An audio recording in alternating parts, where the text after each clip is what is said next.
What is up? What is going on, everybody? I am back with my second Seattle Mariners video of the day. Figures when I decide to come on and talk a little baseball, an hour later, the team decides to make a trade. But we do have a trade in the book, so we're going to break it down. Before I do that, do me a favor, hit like and subscribe. 2 free, easy ways to help support my channel. And a huge thank you to everybody that has already done so. So the Mariners are sending reliever Isiah Campbell to the Boston Red Sox in exchange for infielder Luis Urias. Urias has played for Boston last year, the Brewers before that, and was originally a product of the San Diego Padres farm system. I'll break down the trade as best I can, give you my thoughts on it. Overall, I'm fine with it. I think it's a decent move. Urias is only 26 years old. He was a top 30 prospect in baseball in 2019. So this is a guy that I would probably say has not lived up to that, does come with some pedigree. In 2021, he was worth 2.1 wins above replacement level per F4 Fangraphs WAR. 2022, he was worth 2.3 wins above replacement level. And he put up a WRC plus of 110 and 112 in 21 and 22. So a decent hitter. Last year, only played in 52 games. He was hurt, had a rough year. He was worth negative wins above replacement level. Not going to sugarcoat it. He was not good last year, but he was hurt. So I think someone you could expect to bounce back similar to what we saw in 21 and 22 from him. If you're someone that likes the fact or wanted this team to cut down on strikeouts, put the ball in play more, then Urias is a good guy for that. Now, again, I'm not going to look too much at 2023. He only played in 52 games and was hurt. It matters. Like, listen, as a guy coming off an injury, that matters. Like, I'm not just going to dismiss that. But in both 21 and 22, his chase rate was well above average. His whiff rate was above average. Strikeout rate was above average, and he walked a lot as well. So if you're looking for someone that's going to put the ball in play, then this is a good player for you that can help in some of those situations where the team struggled to get runs in because of the high strikeouts and whatnot. Now, the expected batting average, slugging percentage, all that stuff, average to below average at best. Listen, this is not someone's going to come in here and knock around 50 doubles and hit 30 home runs for you.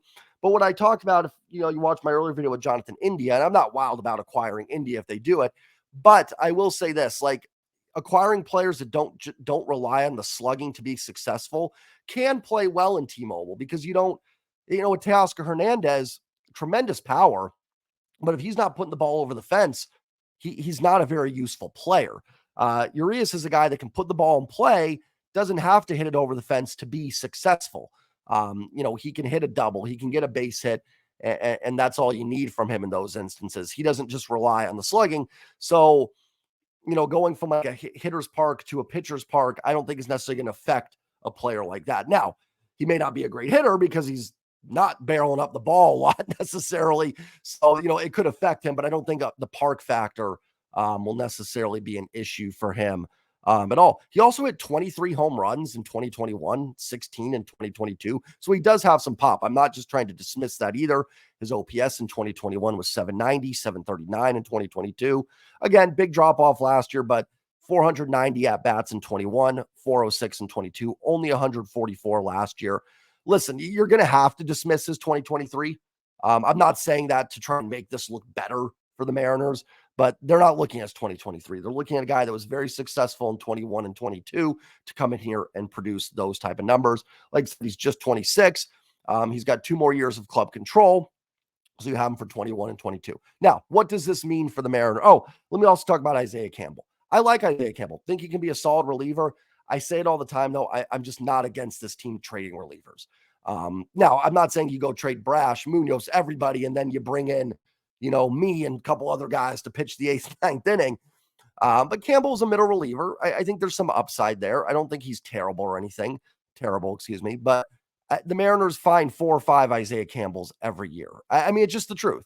Saucedo, Topa, Trent Thornton, even Edward Bizarro, someone like that could come in. Prelander Baroa. We all wanted Baroa to have a shot last year, right? Well, here's a possible roster spot opening up from him. There were tons of decent relievers that were just non-tendered that you could pick up. So I'm just not going to lose a ton of sleep over losing Isiah Campbell. I don't think it's a bad trade for Boston or anything like that either. It just from the Mariners' perspective, not something I'm going to be up in arms about. In terms of what the plan is for Urias in 2023, I don't know. My gut, if you just take the roster the way it is right now, you're probably platooning him with Josh Rojas at second base, would be my guess. Now, there's still a lot of offseason left. I would think that's probably what they'll start with. And then depending on where Ryan Bliss is, he may come into that at some point as well. But again, we're so early in the offseason, guys. It's November 18th, 7th. It's November 17th. It's too hard to say exactly what the roster is going to look like. They could make 30 more moves before we get to the season. So it's really hard to say what the plan is here. They could trade Gino and put Urias at third. I don't like that. I wouldn't do that. But that could be something they do as well. Urias has played a decent amount of third base, can play shortstop, can play second. Who knows? That's all I'm saying. I don't know what they're going to do. Listen, in terms of this move, because it's getting ripped on Twitter because, there's Jerry acquiring another middle infielder. Just because we want this team to make bigger moves, and I do too, I do, doesn't mean you're not going to have little moves still to be made. You still need to fill out the roster. You still need to find those complementary pieces that can help you. Again, I'll say this team won 88 games last year. They were 2 back of first place. Sometimes those 1, 2, 3 win players can put you over the top. Is that all this team needs to do? Of course not. If this is the only move they make in the offseason, is that terrible? Absolutely. That would be a disgustingly awful offseason. And I will call that out if that's all they end up doing. It doesn't make this trade bad or anything, but they absolutely need to do more. But this is the first move. Let's see what else ends up happening this offseason. Like I said, I'm just not going to lose sleep over losing Isiah Campbell. I think Urias can help. I think he can be a decent role player that steps in, can play predominantly against lefties. Like I said, platoon with Rojas, can play multiple positions. If you want, he can play some third. Gino can DH a little bit if that needs to happen. Dylan Moore can slide more into a utility role than having to play every day. Listen, there's some roster crunch that's going to happen here, right? Because the contracts were announced as well. And all the guys I mentioned earlier, if the Mariners would tender them a contract or not, they gave everybody a contract. So you still got Sam Haggerty on this team. There is some roster shuffling that'll have to go on. But as far as this deal goes, I like it. It's fine. Do they need to do more? Heck yeah, they need to do more. This is not like the only move, and I don't expect it to be. But in a vacuum, yeah, totally on board this move. I think it's fine. I think Urias, like I said, is a decent bounce back candidate. Got a little pop to him, can get on base, doesn't strike out. So again, if you're someone that hates the strikeouts and wanted them to really improve on this, here's the first step potentially. Okay, so the contracts I talked about: Ty France, Logan Gilbert, Trent Thornton. Who else was there? Josh Rojas, Sam Haggerty, and who else that need to be tendered a contract? Or if they were non-tender, they become free agents. All those guys were given a contract. I'm fine with that. I thought maybe Thornton or Haggerty might not get one.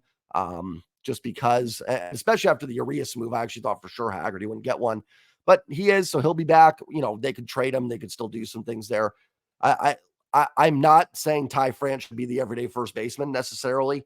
I hope they can maybe get someone better, and sounds like Ty's going to go to drive line with JP. That should help, but I'm absolutely fine with tendering Ty France a contract. I don't think you just let him walk either. I think you bring him back on that 1-year deal and then hope that maybe, you can make something happen here, in the offseason, whether move him or just find another player that can step in there, maybe a platoon guy. I don't know, someone that could step in for Ty, because that was one of the problems last year, right?